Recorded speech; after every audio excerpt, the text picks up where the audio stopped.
তৌফিক দান করেন। যদি আমরা এর ঐক্যবদ্ধ হই, তাইলে যেই সরকারি আসুক না কেন, অন্ত ইসলামের বিরুদ্ধে কোন আইন করা, কোন ষড়যন্ত্র করার সাহস এই বাংলার জমিনে কোন সরকার হবে।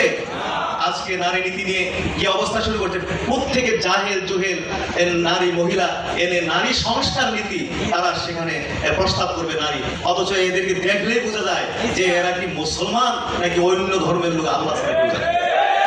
তারা করবে নারী আপনার কি বলে যেন এই সমস্ত। যাই হোক, এইগুলো এই নারী নীতি নিয়ে কমিশন যে সুপারিশ করেছে, সমস্ত সুপারিশগুলো বাতিল করতে হবে।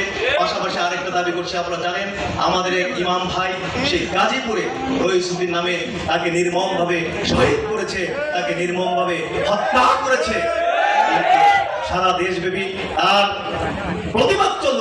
অত্যন্ত দুঃখজনক বিষয় হলো এখন পর্যন্ত এই বিষয়টাকে তারা তেমন কোনো গুরুত্ব দিয়ে এটাকে আমলে নিচ্ছে না। আমরা আজকের এই সম্মেলন থেকে সরকারকে অনুরোধ করবো, খুব দ্রুত গতিতে এবং সর্বোচ্চ গুরুত্ব দিয়ে এই মামলাকে আপনারা গ্রহণ করুন এবং এর খুনিদেরকে গ্রেফতার করে সর্বোচ্চ শাস্তির ব্যবস্থা করেন। আপনারা কি সকলে এর মধ্যে একমত আছেন?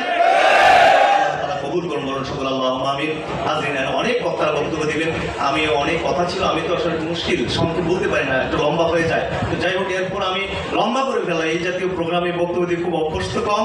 তো যাই হোক, আলহামদুলিল্লাহ আমি কি বোঝাতে চেয়েছি আশা করি কারো বুঝতে অসুবিধা হয় নাই। আপনারা ইনশাল্লাহ আমার জন্য দোয়া করবেন। এখানে অনেকেই ছিলেন, আমার তালুই ছিলেন গোবিন্দপুরের পীর সাহেব, যিনি আমার মনে কোনো প্রোগ্রাম মিস করেন নাই, তিনি নেই। তারপরে নুরুল ইসলাম হাশমি, আমি একবার আসছিলাম, তিনি ছিলেন নেই। অনেক মানুষগুলো চলে গেছে। আজকে যারা আছে তার মধ্যেও তো অনেকে প্রায় যাওয়ার পথে, যে আজকে সভাপতি আল্লামা কবির উল-আমিন খান, তিনিও দেখলেন না একবার মাজুর হয়ে গেছে, একটু আগে ডায়াবেটিস ফল করতেছিল, চিনি এনে তারপরে আমরা শরবত টরবত দিয়ে মোটামুটি এই অবস্থা। তাই এইভাবে তো সবাই চলে যেতে হবে, একদল চলে যাবে, কিন্তু এই মিশন আমাদেরকে ধরে রাখতে হবে। ব্যক্তি নির্ভর যেন না থাকে, ব্যক্তি চলে যাবে কিন্তু তার কাজ এই জমিনে চলতে থাকবে। সিস্টেম যদি আমরা না যেতে পারি, তাহলে আমি যতক্ষণ আছি সব থাকবে, আমি চলে যাব সব চলে যাবে। এই জন্য আমাদেরকে সংঘবদ্ধ হতে হবে। আসসালামু আলাইকুম ওয়া রাহমাতুল্লাহ।